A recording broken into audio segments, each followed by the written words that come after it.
امروز یک هیئت بلند رتبه دولت امارات اسلامی افغانستان وارد شهر ترمیز کشور ازبکستان می شود.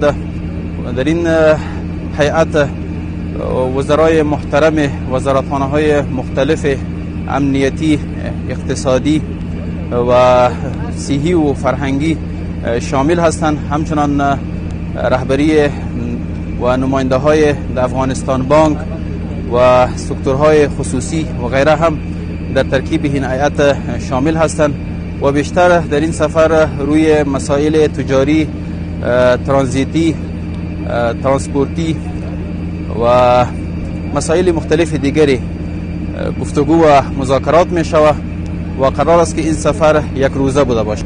بله، رهبری این هیئت به دوش معاون ریاست الوزراء محترم مولوی عبدالسلام حنفی صاحب است و همچنان در ترکیب این هیئت وزرای محترم وزارتخانه های فواید عامه، تحصیلات عالی، تجارت، اقتصاد، آب و برق و تعداد دیگری از اعضای کابینه هم در این هیئت شامل هستند. اونجا معاون نخست وزیر ازبکستان هیئت ازبکستان را رهبری میکند و یک هیئت بلند رتبه با آنها هم همراه می بوده باشد.